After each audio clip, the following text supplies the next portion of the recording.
Perang bintang memperebutkan kursi Kapolri terus bergulir. Presiden Joko Widodo memberhentikan Kapolri Jenderal Sutarman dan mengangkat Wakapolri Komjen Badrodin Haiti sebagai pelaksana tugas Kapolri. Komjen Suhardi Alyus juga dicopot dari jabatannya sebagai Kabareskrim menjadi Sekretaris Utama Lemhanas. Jabatan Kabareskrim Polri diganti oleh Irjen Polisi Budi Waseso. Publik berharap perang bintang ini justru dapat membongkar borok di institusi Polri sebab Polri harus bersih. Prime Time kali ini akan mengangkat topik perbincangan bertajuk Perang Bintang Berebut Kursi Kapolri. Kita akan membahasnya bersama Ketua Presidium Indonesia Police Watch Neta Espane dan Komisioner Kompolnas M. Nasir. Dan kita juga terhubung melalui sambungan telepon dengan mantan Kepala Divisi Humas Polri Irjen Purnawirawan Sisno Adiwinoto. Sebelum ke Pak Sisno, saya ke Bang Neta dulu. Bang Neta, ini kalau kita bicara apa yang terjadi dalam beberapa hari terakhir nih terkait kursi Kapolri. Apakah memang terlihat ada indikasi yang sangat kuat ada perang bintang di institusi Polri? Ya, setiap menjelang pergantian Kapolri, begitu ada isu Kapolri akan diganti, biasanya terjadi perang bintang, konflik lah ya. Ya, perang bintang bisa dikatakan. Karena banyak calon sebetulnya yang punya peluang itu ya. Banyak calon yang berambisi merasa pantas menjadi Kapolri. Nah, tapi pada perang bintang sebelumnya itu bisa dengan cepat terselesaikan. Begitu ada satu indikasi terlihat akan terpilih, perang bintang akan meredup. Tapi perang bintang sekalian ini paling jorok, karena diseret-seret keluar institusi. Kita mengindikasikan ada tiga perwira tinggi yang berperan penting dalam perang bintang yang membuat situasi Polri begitu semraut sekarang ini. Ya, siapa saja itu? Saya tidak sebutkan namanya, tapi saya sebutkan kategorisasinya. Jadi ada orang yang merasa tidak puas dengan proses pergantian ini. Kemudian ada jenderal yang merasa lebih pantas dirinya jadi Kapolri ketimbang Budi Gunawan karena dia merasa punya akses juga ke PDIP. Kemudian ada perwira yang berharap kalau ini kesemrautan terjadi, durian runtuh akan jatuh ke pangkuannya. Okay. Nah, inilah yang membuat kemudian ada bintang 2 yang mengatakan ada pengkhianat-pengkhianat di internal kepolisian. Yeah. Jadi apa yang dia artinya di internal Polri sendiri sudah ada yang melihat bahwa ada pengkhianat di internal Polri. Pernyataan Pak Budi Waseso kan sudah jelas itu kepada pers, ada pengkhianat di tubuh Polri. Nah, ini makin parah lagi ketika beberapa hari lalu itu dikumpulkan sejumlah perwira, itu perwira menengah, kombes-kombes itu pada marah itu. Kenapa? Karena ada pernyataan dari seorang elit kepolisian bahwa kata-katanya kira-kira begini, makanya kalau mau jadi Kapolri jangan main politik-politikan. Contoh dong kayak saya, cukup mengundang anak yatim, doa-doa anak yatim. Untuk menjadi Kapolri? Ya kira-kira gitu. Kemudian ada partai lain ketawa-ketawa. Itu berarti Kapolri yang menyatakan itu? Ya nanti bisa kita selidiki ya. Jadi perwira tinggi lain ketawa-ketawa, mendengar ini kombes-kombes marah. Maksudnya apa? Mereka mengecam elit-elit kepolisiannya, mengecam itu. Yeah. Kemudian suasana menjadi riuh sampai kemudian para kombes itu berencana akan mendatangi KPK. Cuma para senior menahan mereka sehingga itu tidak sampai keluar. Baik. Nah ini Pak Nasir, kalau melihat kondisi seperti ini Pak Nasir, Kompolnas melihatnya seperti apa? Iya. Yang pertama mungkin saya juga melihat atau kami juga melihat bahwa ada mungkin saya menggunakan istilah gerbong Pak ya. Ada beberapa gerbong yang di institusi Polri. Paling tidak sekarang kita lihat. Setiap gerbong punya lokomotif masing-masing. Iya, seperti itulah. Jadi saya ini tidak sepintar Pak Neta. Jadi Pak Neta ini kan banyak sekali informasinya. Tapi bagus juga ya kita saling melengkapi Pak, karena Polri ini milik kita semua. Betul.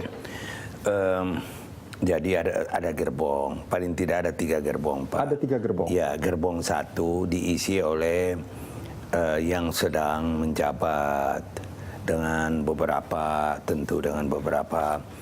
pati-pati senior yang ada. Gerbong 2 adalah gerbongnya Pak Budi Gunawan. Kemudian ada gerbong ketiga, ini gerbong yang rasanya lebih netral dan tidak terlalu mempersoalkan hal-hal yang terkait dengan seperti ini. Tapi mereka juga tetap berharap sebetulnya untuk menduduki jabatan itu.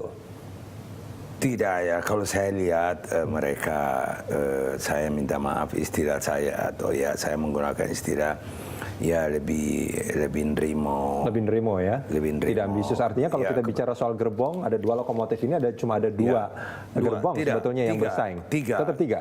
Ketiga ini yang sebetulnya tidak terlalu, ya mungkin ada keinginan dalam hati karena potensi ada, tetapi tidak kasakusu. Yang 2 ini kan mungkin yang beliau maksud tadi itu saya maknai ada usaha, ada kasakusu. Dan kalau kita kasakusu Pak, ketika kita sikut ke kanan, itu pasti ada yang kena. Yang kanan pasti sikut ke kiri. Iya, ada yang sikut ke kiri, pasti ada juga yang kena. Kalau yang ketiga ini dia diam, Pak, lebih banyak dia diam. Saya pikir ini Pak Badrodin Haiti itu masuk di kelompok ketiga. Di kelompok ketiga. Iya, jumlah itu cukup banyak juga Pak, jumlahnya cukup banyak. Tapi karena mereka diam, tidak banyak itu ya, mereka diam. Saya tahu persis diam, karena kita juga ada komunikasi Pak. Ini mulai terasanya sudah lama sebetulnya Pak Nasir. Kami merasakannya itu September ya. September sebetulnya. Sejak September itu sudah. September Oktober kami sudah ya? merasakan. Karena kami kan ada dialog, kami ada apa-apa. Ya. Seperti itu. Cuma ya Pak, saya juga terus terang saya apresiasi Pak Neta ini punya keberanian terobosan.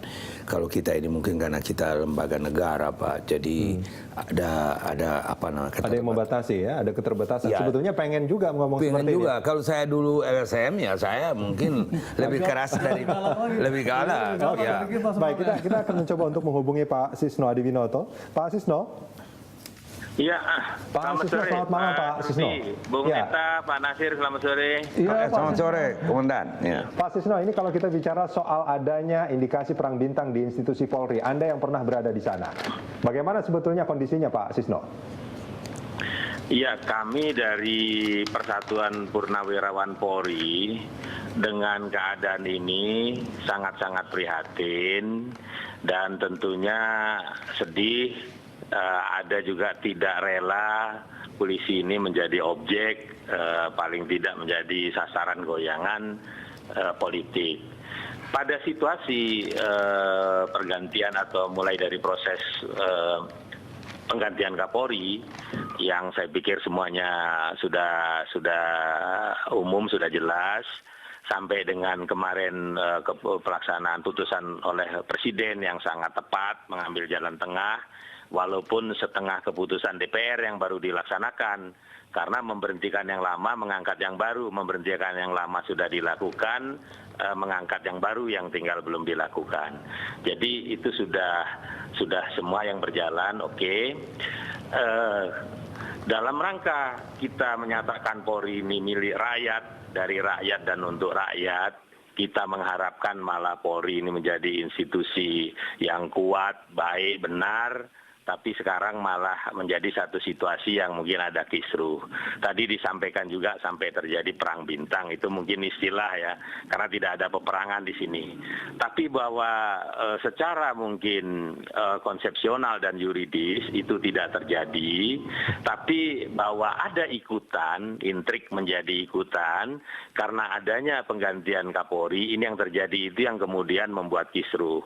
Ikutan ini adalah akibat dari suatu yang besar yang terjadi ya, tadi adalah setelah proses penunjukan Kapolri ada yang penetapan calon Kapolri menjadi tersangka yang secara tiba-tiba, yang secara sistem proses penyidikan, prosedur penyidikan, ya pengalaman kita menjadi penyidik itu hal yang aneh. Ada apa? Sehingga kira-kira ada apa penetapan tersangka calon Kapolri ini menjadi tersangka? Kita menilai ada indikasi politik dalam penetapan Pak Budi Gunawan sebagai calon Kapolri ya? Mungkin tumpangannya, tapi realisasinya bisa juga walaupun itu benar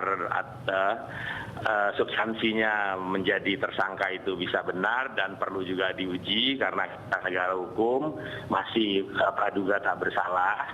Ya, tapi pengayunan untuk kewenangan menetapkan tersangka ini juga perlu diuji. Baik, Pak Sisno, kita akan jeda sebentar. Pak Sisno, kita akan sambung ini di segmen berikut. Ya.